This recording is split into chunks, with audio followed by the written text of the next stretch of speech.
Então, né, pessoal, o governo Lula dobrou a aposta, no caso aqui, triplicou a aposta, para falar a verdade, na questão da reoneração da folha de pagamento, né, reoneração das folhas salariais das empresas de 17 setores que desfrutam do benefício atualmente de trocar essa contribuição previdenciária na folha de pagamento por uma contribuição previdenciária sobre o faturamento, algo que foi criado lá atrás, na época da Dilma Rousseff, e que se manteve até agora, né? Digo no passado por quê? Embora o Congresso Nacional tenha aprovado de uma forma quase unânime, uma maioria esmagadora, a prorrogação da desoneração até o final de 2027, o governo Lula, que originalmente, já havia feito o veto integral dessa lei aprovada no Congresso Nacional. E isso aí foi posteriormente derrubado no Congresso Nacional, conforme a gente sabe. Agora o governo editou uma MP no apagar das luzes, na virada do ano, no dia 29 de dezembro, né? Estou gravando isso aqui no dia 30, mas foi na sexta-feira, dia 29 de dezembro, aproveitando o recesso do Congresso Nacional e começando com uma série de alterações na oneração da folha de pagamento de salários aí. Então vamos conversar sobre isso, o que o governo Lula fez nesse sentido, né, e como isso pode acabar repercutindo, mas antes disso, se inscreva no meu canal se você ainda não for inscrito. Muita gente assiste aos meus vídeos, gosta aqui do conteúdo, mas não é inscrito ainda. Isso fortalece bastante o meu canal, ajuda muito o meu trabalho. E caso você já seja inscrito, confira aí a sua inscrição, porque às vezes, sabe-se lá por qual motivo, a plataforma acaba tirando a inscrição das pessoas. Então, vale sempre a pena conferir. Esse detalhe aí também me ajuda bastante, né? Então, foi publicada a MP, medida provisória, na sexta-feira. É uma prerrogativa do Poder Executivo fazer esse tipo de coisa. Eu não sei muito bem até que ponto o governo pode editar uma MP para desdizer aquilo que o Congresso Nacional acabou de fazer.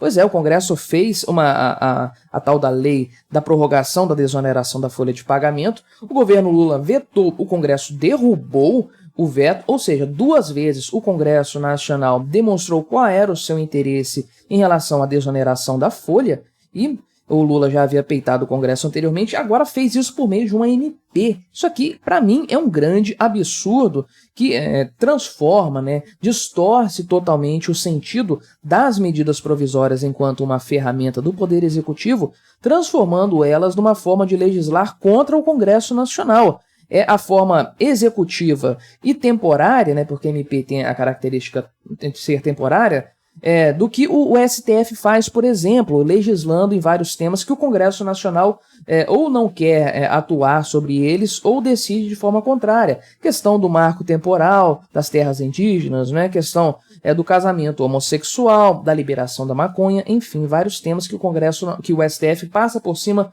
do Congresso Nacional, né? Justiça seja feita, as MPs já têm sido usadas há muito tempo aqui no Brasil de uma forma totalmente distorcida. O debate a respeito de se elas realmente poderiam ser utilizadas, como isso vem sendo feito desde os governos petistas para cá, todos os governos fizeram assim, esse debate existe, mas nunca evoluiu muito, né? Então, acabam acontecendo algumas distorções, como essa aqui que nós vamos ver da MP, estabelecida e publicada pelo governo federal com vigência a partir do dia 1º de abril, tá? Então ela não começa a vigorar logo de cara, acho que tem lá o princípio da noventena, não sei se é por causa disso, né? E aí você tem que esperar 3 meses então para que a coisa comece a vigorar, mas enfim, o que foi feito aqui de forma geral, né? Quais são as mudanças que foram trazidas por essa MP em relação ao status quo, ou seja, desoneração de 17 setores. Dando um contexto, eu sempre faço isso, eu sei, se você acompanha meu canal, você já sabe disso, mas é sempre bom contextualizar. A desoneração da folha de pagamento prevê que as empresas beneficiadas com esse artifício legal, digamos assim, elas podem deixar de pagar a contribuição previdenciária delas, da empresa, sobre a folha de pagamento. O que acontece? No regime ordinário, né, a forma normal de tributação no Brasil, todas as empresas, tirando aí essas exceções, é claro, né, todas as empresas precisam pagar 20% em relação à folha de pagamento a título de contribuição previdenciária. Então, ela, além de repassar aquilo que os funcionários já têm retido em seu contra-cheque, em seu pagamento mensal E além de ter que pagar algumas coisas relacionadas também a risco acidentário e também o setor S, né, SESC, Senai, enfim. Além de pagar esses penduricalhos, a empresa também paga 20% do valor total da remuneração bruta de funcionários, sócios, autônomos, enfim, de todo mundo, todas as remunerações a título de contribuição previdenciária. Isso, obviamente, encarece muito a mão de obra das empresas. Então foi criado lá na época da Dilma Rousseff a figura da desoneração da folha de pagamento, com a possibilidade da empresa optar por pagar essa contribuição previdenciária não sobre a remuneração bruta dos trabalhadores da empresa, mas sim sobre o faturamento, numa alíquota entre 1,5% e 4%. Então, além de ser economicamente vantajoso para a empresa, né, ela paga menos impostos no final das contas, por isso que ela faz essa opção. Isso também ajuda na geração de empregos. E se hoje o PT fica se vangloriando de ter o Brasil hoje ter o menor índice de desemprego, sei lá, em quantos anos, né? O que obviamente é um construto ao longo dos anos, ao longo de vários governos, não é um benefício aí do atual governo, não é um privilégio do atual governo, mas se o PT se vangloria disso, a verdade é que muito desse cenário, desse resultado positivo, se deve justamente à desoneração da folha de pagamento. Mas, colocado isso, vamos ver o que a MP trouxe aqui, né? De forma geral, ela faz um escalonamento, digamos assim, da reintrodução da oneração da folha para esses 17 setores que hoje são beneficiados. A coisa vai acontecendo de forma escalada para alguns setores de forma específica aí, né? Então, o texto da MP estabeleceu alguns anexos aqui. O anexo 1 tem uma listagem de atividades econômicas, né? Transporte, rádio, TV, desenvolvimento de computadores e tecnologia da informação.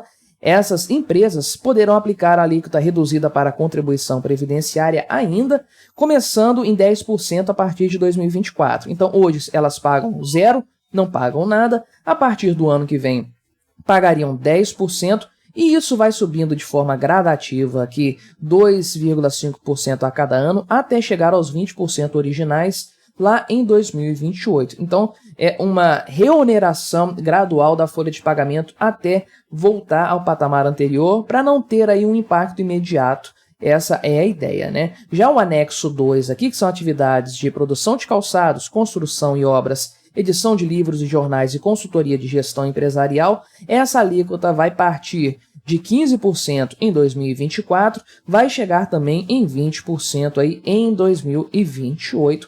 Conforme eu falei, essas regras entram em vigor a partir do dia 1º de abril. Então, dá tempo do Congresso Nacional ainda avaliar essa questão, porque, de fato, a medida provisória dura no máximo 120 dias, né? De forma ordinária, o prazo de vigência dela são 60 dias, prorrogáveis por mais 60. Então, a gente conta essa prorrogação aí. O Congresso Nacional tem que apreciar a matéria dentro desse prazo, caso contrário, a MP simplesmente caduca para de ter os seus efeitos. Inclusive, a própria esquerda midiática já está tratando a coisa assim com um certo ceticismo, né? Veja aqui, por exemplo, o pessoal do Estadão disse que o governo está dando murro em ponta de faca. E sim, o governo está dando murro em ponta de faca. Eu fico até assim, um pouco surpreso com essa medida do governo federal, porque lá atrás, quando a prorrogação da desoneração, aliás, foi aprovada no Congresso Nacional, eu falei aqui que o Lula não iria vetar nada do projeto de lei, dado o apoio massivo que o projeto teve lá na Câmara dos Deputados e no Senado Federal também. E o Lula vetou tudo, me surpreendeu bastante, justamente porque representou aquilo que eu disse que iria representar, um enfraquecimento dele perante o Congresso Nacional. Porque o veto dele foi derrubado assim de uma forma gloriosa, eu diria, né? Uma coisa, passaram com um trator por cima desse veto do Lula, então ele acabou tendo uma derrota junto ao Congresso Nacional, ficou feio para ele também no final das contas. Mas aí ele triplica a aposta então e coloca mais uma vez essa cartada na mesa aí por meio de uma MP dessa vez aqui. Então, o pessoal aqui da coluna do Estado de São Paulo diz o seguinte, né, que de fato o que está acontecendo? O governo não foi capaz de convencer a própria base aliada dele, né, aquela base governista expandida, né, não só o PT, o PSOL, o PCdoB, essa galera, mas também aquele pessoal do Centrão que está trabalhando junto com o Lula. ele não foi capaz sequer de fazer esse pessoal votar para derrubar esse projeto de lei, para impedir que ele fosse aprovado, né? Não apenas isso, mas também, né, o resultado aí foi esmagador no final das contas, né? Não só foi uma derrota, foi assim um vexame para o governo Lula, foi um 7-1 que ele sofreu no Congresso Nacional por conta nesse sentido aí, né? Então, conforme eu disse, inclusive aqui no canal, insistir nessa história seria um grande erro por parte do governo, já é uma batalha perdida, mas o Haddad bateu o pé, ele já tinha colocado lá naquele plano de metas dele, né, que é plano mais de outra coisa que parece com meta, né, mas esse plano de metas do Haddad tinha a questão da reoneração da folha de pagamento, então todo mundo já sabia que isso ia acontecer de alguma forma, mas editar e publicar uma medida provisória para ser feita na calada da noite, desdizendo tudo o que o Congresso Nacional havia aprovado há pouquíssimo tempo, desdizendo um veto que havia sido derrubado, então realmente foi um tiro no próprio pé do governo Lula. Eu acredito que a coisa seguiu nesse sentido aí, de forma, inclusive, que eu não sei sequer por que o governo está fazendo isso. É muito provável que o Congresso Nacional acabe derrubando essa medida provisória ou simplesmente deixe ela caducar, né? E acabe o efeito dela deixe de existir, o governo não consiga aquilo que ele tentou inicialmente. Por que o Lula está fazendo isso? Se é simplesmente para agradar o Haddad, se é para queimar o Haddad e ter um pretexto para demiti-lo, eu não sei. Só sei que a coisa ficou muito feia para o PT e para o Lula e o Haddad também nesse sentido, né? Mas e o que você achou dessa história? Colabore com o nosso debate, se inscreva no meu canal se você ainda não for inscrito e até a próxima.